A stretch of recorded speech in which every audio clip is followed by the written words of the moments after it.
បន្ទាប់ពីជួយការងារលោកយាយបាទគឺប្រមូលគាវត្នោតយកមកទុកឲ្យយាយឲ្យតាធ្វើដើម្បីធ្វើអំបោសលក់បាទហើយក៏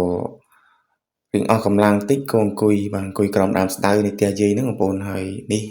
គឺហូបបាយហើយបាទយាយគាត់បានត្រីខាងពូមីងគាត់ឲ្យអញ្ចឹងណាដូចខ្ញុំបានបង្ហាញក្នុង live អញ្ចឹងបាទយកមកលោកយាយគាត់ស្លប្រហើរបងប្អូនស្លប្រហើរស្លឹកឈើស្លឹកព្រៃបែរក្បែរផ្ទះអញ្ចឹងណាបាទស្លភ្លាមបងប្អូនហើយគឺជាតិមែនទែនបាទបន្ទាប់ពីហូបបាយហូបអីស្នាដៃលោកយាយហើយបាទគឺមានអារម្មណ៍ថាដូចជាងុយដេកបាទដេកបន្តិចបាទ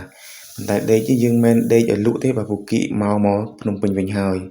ចឹងគេងបាទដេកនៅក្រោមដើមស្តៅត្រជាក់ខ្យល់ហៀតហៀងក៏ស្ដាប់លោកយាយគាត់បើកចម្រៀងបាទបទលោកតាស៊ីនស៊ីសមុទ្របាទអញ្ចឹងក៏សម្រាប់នៅក្រោមដើមស្តៅតិចទៅដើម្បីយកកម្លាំងមកភ្នំពេញវិញហើយដេកងើយដេកសម្លឹងងើយចុះងើយឡើងបាទឃើញមានត្រួយស្ដៅបងប្អូនបាទក៏នឹកឃើញឃ្លានទឹកគ្រឿងក៏ដូចជាប្រហុកច្រាមអញ្ចឹងណាបាទដល់ពេលអញ្ចឹងក៏បាទចាប់ផ្ដើមចង់បេះហើយបាទក៏សួរយាយសួរអីចឹងណាយាយថាចាំយាយបេះឲ្យហើយក៏ក៏លេខមកតង់ទៀតទៅក៏ឃើញបាទ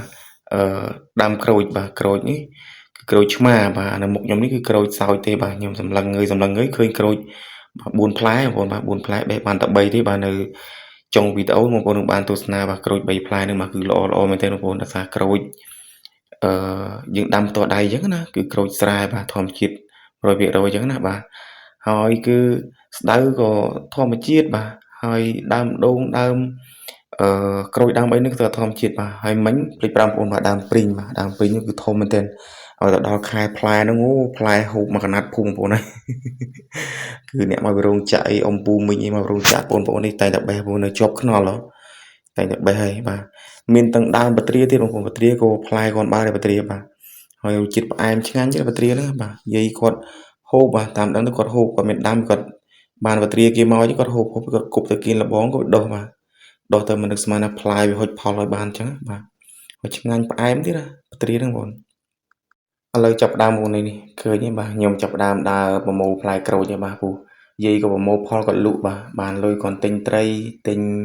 ស្លាម្លូហូបអញ្ចឹងណាបាទហើយសល់តែ3ផ្លែទេបាទអញ្ចឹងខ្ញុំបេះ4ផ្លែតែផ្លែខាងលើបេះអត់ដល់ទេបាទទុកទៅឲ្យទុំជ្រុះទៅពូខ្ពស់ពេកខ្ញុំឲ្យយកទៅពូកៅខ្ញុំជាតិបេះហ្មងបេះបានតែ3ផ្លែគឺល្អមែនទេបងប្អូនបាទតិចទៀតខ្ញុំយកបងប្អូនបានទស្សនាបាទបង្ហាញគឺ3ផ្លែគឺល្អមែនទេហើយនេះខ្ទង់ម៉ោងបាទ3:04ហើយខ្ញុំក៏រៀបចំខ្លួនបាទត្រឡប់មកភ្នំពេញវិញហើយបងប្អូនព្រោះខ្លាចល្ងឹតអញ្ចឹងណាបាទវីដេអូមានតែប៉ុណ្្នឹងទេបងប្អូនបាទចាំជួបគ្នានៅវីដេអូក្រោយៗទៀតបាទមានអ្វីដែលប្លែកក៏ដូចជាទៅដល់ណាខ្ញុំថតបង្ហាញទៀតបាទនៅពេលនេះខ្ញុំបាទតបាត់ណាក៏សូមរួមអរកាយគោរពលាត្រឹមនេះបាទចាំជួបគ្នានៅវីដេអូបន្តទៀតបាទអរគុណច្រើនបាទកុំភ្លេចជួយបាទ